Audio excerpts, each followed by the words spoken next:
Hola chicas, ¿cómo están? Vamos a terminar entonces con la primera parte de función exponencial, completando esta actividad que estaba en el TP2. ¿Se acuerdan que ustedes trabajaron esta semana con un informe que se basaba en las actividades exploratorias que habíamos hecho para la función exponencial? ¿Sí?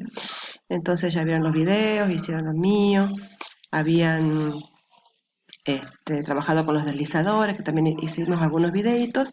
Lo que yo me voy a concentrar ahora es en hacer el problema 2D, es decir, llenar estas líneas de puntos para que todas tengamos lo mismo y si llegamos a las mismas conclusiones, ¿sí? Y para la semana que viene va a quedar estas tres tareas como actividades para trabajar.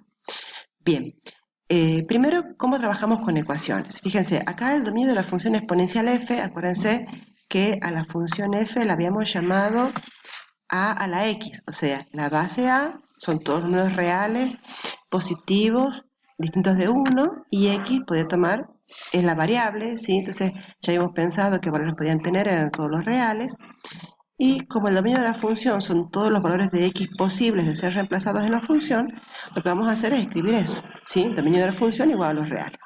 Ahora bien, para poder empezar un poco a trabajar con editor de ecuaciones, lo que vamos a hacer ahí es lo siguiente. Para esta versión de Word que tengo yo, por ejemplo, yo ya tengo aquí agregado el icono que corresponde a ecuación.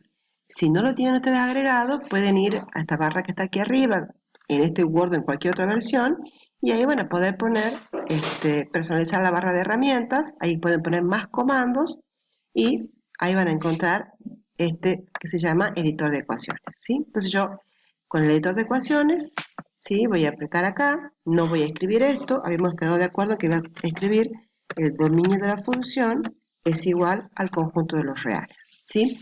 Fíjense que cuando estoy trabajando con una ecuación se despliega todo este menú aquí arriba, acá no está la R de los reales, entonces me voy aquí, busco en símbolos tipo letra y encuentro la R de los reales, ¿sí? Entonces fíjense el detalle que no pongo dominio o do o df como ponían ustedes en las teorías, sino que pongo domf igual a. ¿Por qué igual? Porque el dominio es un conjunto de valores y los reales también. Y como conjunto son iguales, ¿sí? Bueno. Pasamos entonces a la siguiente. La siguiente preguntaba cuál era el codominio. Recuerden que en todas las gráficas que ustedes hicieron en GeoGebra, las funciones exponenciales estaban siempre en la mitad superior del plano, es decir, nunca cruzaban el eje X hacia abajo.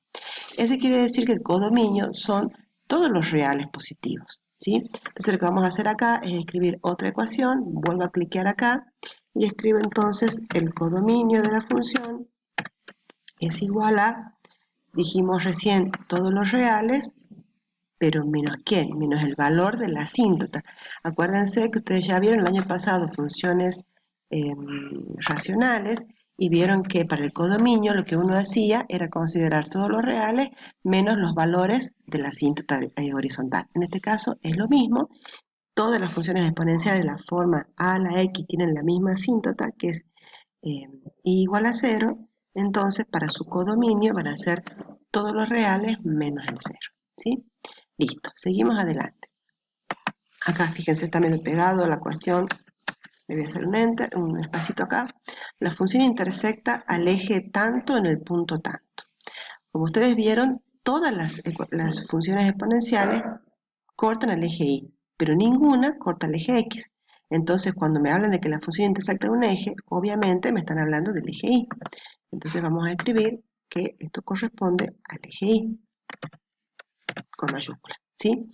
¿Y cuál es el punto? Vuelvan a revisar todas las gráficas que hicieron y van a ver que el punto en el cual estamos intersectando siempre toda función exponencial con el eje y es el punto que tiene 0 en la x, y fíjense que ahora voy a poner un paréntesis donde dice corchetes, aparecen todas las opciones, ¿sí?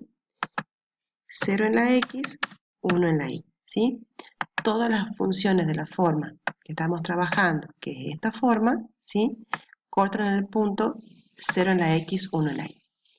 Ahora bien, acá dice el eje tanto es una asíntota de la función. ¿Cuál es el eje? El que acabamos de mencionar, el eje horizontal. Entonces, lo que vamos a poner acá es que el eje x es una asíntota horizontal, ¿sí? Seguimos adelante, la función pasa por el punto 1 algo, ¿sí? Fíjense que cuando reemplazamos en la función original, sin importar cuánto valga la base, si reemplazamos la x por 1, nos queda a a la 1, y a la 1 es a. Entonces, sin importar cuál sea la base que hayamos elegido, la función va a pasar por el punto 1 la base, ¿sí? Entonces volvemos a escribir lo mismo, vamos a corchete, elegimos paréntesis, decimos entonces acá, voy a poner 1 la base, ¿sí? Y ahora vamos a las últimas dos. Si a es mayor que 1, es decir que tenemos la curva creciente, ¿se acuerdan?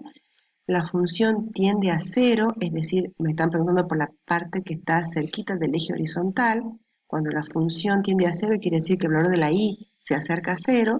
Y eso va a pasar ¿cuándo? Del lado izquierdo de la gráfica. ¿Se acuerdan de eso? Creo que por acá tengo alguna gráfica que nos puede ayudar. Fíjense aquí, cuando a es mayor que 1, ¿sí? Vuelvo a lo que estábamos escribiendo, ¿sí? Si a es mayor que 1, es decir, la base es mayor que 1, como la gráfica que acabo de obtener, la función tiende a 0 cuando la función tiende a 0, es decir, se acerca mucho a 0, cuando x se va hacia la izquierda, es decir, cuando x toma valores negativos. Eso en matemática se dice que la función tiende a menos infinito, o sea, tiende a irse a valores negativos y no parar nunca. Entonces, para escribir eso, vamos a poner entonces aquí, cuando x tiende a menos infinito. Fíjense, voy a usar una flecha, ¿sí? Que también tengo varias flechas por aquí. Voy a usar una flecha simple. X tiende a menos con el teclado y el infinito lo vamos a encontrar en el primer menú de matemáticas básicas. Ahí está, ¿sí? Entonces, podemos escribir eso. Si no nos queda claro, ponemos entonces cuando x tiende a menos infinito, es decir que la función va a acercarse mucho a 0 y se va a acercar cada vez más, pero sin cortarla, porque eso es una asíntota, cuando x toma valores muy chiquitos, o sea, tiende a menos infinito, ¿sí? Y en ese caso, ¿qué vimos? Bueno, podemos ver ahí que la función obviamente es creciente. A medida que la x va hacia la derecha, la y va hacia arriba. Entonces, lo que corresponde poner acá es creciente. Creciente. Ahí estamos. Ahora vamos al otro caso. ¿Qué pasa cuando la base de la exponencial está entre 0 y 1? La función va a tender a 0 ¿cuándo? Entonces, bueno, volvamos a la ayuda que teníamos recién. Pongamos una base de la exponencial menor que 1, por ejemplo ahí, ¿sí? Fíjense, la exponencial es 0,6 a la x. La función tiene una base menor que 1. Por supuesto que cambió la forma de la función. Y acá donde se acerca a 0. ¿Dónde? Cuando x toma valores positivos. ¿Cuán positivos? Bueno, lo más que pueda. ¿Hasta dónde llega? Hasta infinito. Entonces podemos escribir directamente, en este caso, que cuando a está entre 0 y 1, la función tiende a 0. Y en vez de poner con palabras, lo vamos a poner con símbolos. Voy a copiar lo que tengo ahí. Cuando la función tiende a infinito, ¿sí? Entonces, vamos a copiar también lo que hicimos acá arriba para no escribir tanto. Decimos entonces que en lugar de que la función tiende a menos infinito, en este caso tiende a infinito. Y como vimos en la gráfica, la función es decreciente. Es decir que a medida que los valores de x van avanzando, el valor de y va bajando, ¿sí? Decreciente. Bueno, con este videito terminaríamos entonces de redondear la primera parte del trabajo que estábamos haciendo, ¿sí? Bueno, nos estamos viendo.